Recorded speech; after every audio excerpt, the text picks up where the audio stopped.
hoteelka uu magaalada Nairobi ka degan yahay madaxweynaha Somaliland Muuse Biixi Cabdi waxa habeenkii xalay heed ka dhacday casho sharaf ay ka soo qayb galeen mas'uuliyiin ka tirsan dawladda Kenya qaar ka mid ah jaaliyadda Somaliland ee ku sugan Nairobi iyo wafdiga madaxweynaha Somaliland ku weheliyay safarkiisa ku jooga Nairobi ra'iisul wasaarihii hore ee dalka Kenya haatan ah ergeyga gaarka ah ee midowga Afrika u qaabilsan horumarinta kaabayaasha dhaqaalaha Raila Amolo Odinga oo munaasabada ka hadlay ayaa ku dheeraaday xiriirka Kenya iyo Somaliland. Your Excellency President Musa Bihi Abdi, ministers from Somaliland, distinguished guests, ladies and gentlemen. Mudane madaxweyne Muuse Biixi Cabdi wasiirada ka yimid Somaliland marti sharafta kala duwan mudane iyo marwaba waad salaamantihiin. waxaan ku faraxsanahay inaan qaabilno martideena geeska Afrika ee ka socota Somaliland. Tani waa munaasabad taariikhi ah waa markii ugu horeysay ee madaxweynahan ka socda Somaliland aynu casuumaad u fidino oo uu soo booqdo dalkeena mar labaad ayaan ku leeyahay soo dhawow mudane. Has been invited to come and visit our country. Welcome once again, Your Excellency. Kenya and Somaliland enjoy long historical relationship. Kenya iyo Somaliland waxay wadaagaan xiriir dheer oo taariikhi ah. Somaliland waxay ahayd maxamiyadii boqortooyada Ingiriiska markay xornimada qaadatay waxay la mudooday Soomaaliya oo iyaduna markaas ka xarowday Talyaaniga si loo sameeyo jamhuuriyadda Soomaaliya ka hor waqtigaasi waxa jiray dad Somaliland ah oo iman jiray Kenya. dhinaca kale Raila Amolo Odinga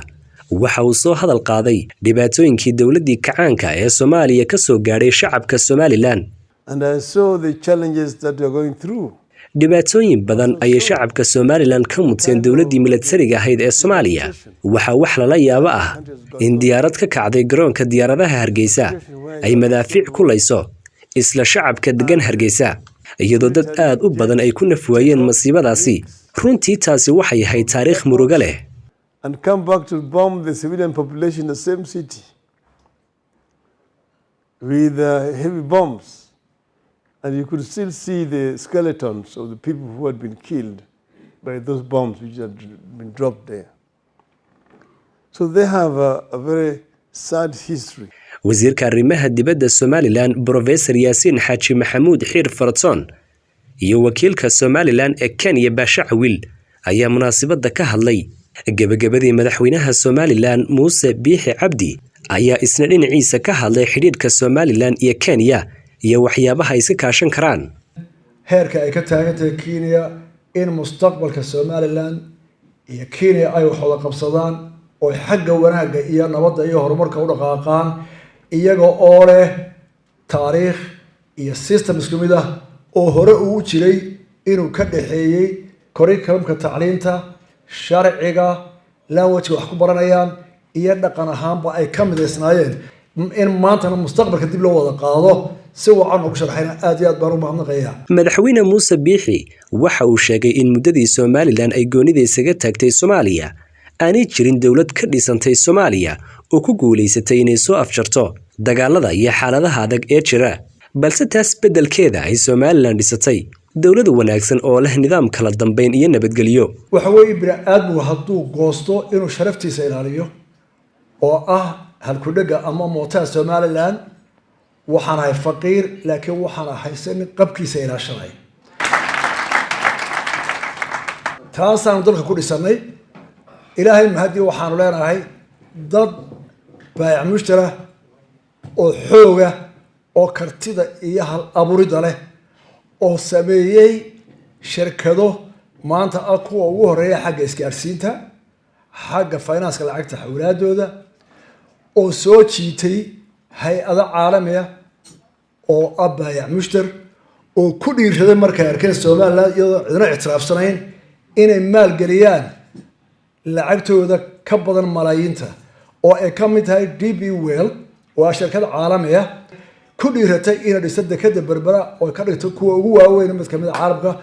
taasoo ay ku dhiiradeen markay arkeen say Somaliland isu dhisayso dawlado kale oo badan imka ay ku jiraan inay jisna galaan markii Somaliland wada qaaday kuwii aanu midownay lixdankii aanu sagaashankii ka baxnay markii ay duntay aanu iska yaro tashanayna soddonkaa sano iyagu maxay qabteen oo run ah waxay qabteen soddonkii sano waa isdilayaan soddonkii kale waxa dalkooda ka abuurmay waxa burcadnimo oo caalamkooda ku soo bulshaday xamar caawa cid xukunta la garan maayo ma bulshada caalamka xukunta ma kuwa dhex jooga xukuma lama yaqaano haddana waxa la yaab leh caalamku abaalgud buu siiyay aqoonsigii naga dhaxeeyay ilaa Soomaaliya Republic hore la wada lahaaba la aqoonsaday caalamka labada dawladood kii naga dhaxeeyay waxay ku abaalmariyeen kuwa ku fashilmayna dalkooda maamulaan waxaana laga hela qarsaday in la israafki qaybtoodii la siiyo kuwa dalkooda dhistay waana waxyaalaha la isweydiinayo talo madaxda caalamka ee ugu horeeyaan kuwa Afrika ee IGAD iyo AU talow indhoodu sidaba waxa qiyaasay waa taa imka aanu weydiinayno ninka soo Afrika oo aanu tahay waa taa weydiinayno taasaan weydiinaya madaxweynaha Kenya taasaan weydiinaya Raila Odinga taasaan weydiinaya Djibouti taasaan weydiinaya maninkii saaqiday ee baabiyay ee caalamkana dhibaato ku abuuray waa laaba la marinaya waa qoonsanaya masakii wax dhisay waa su'aashan doonayno caalamku weydiino Soomaaliland iskuna weydiiyaan cid kasta ay la joogaan Umar Sadiq telefishinka Sahan Hargeysa.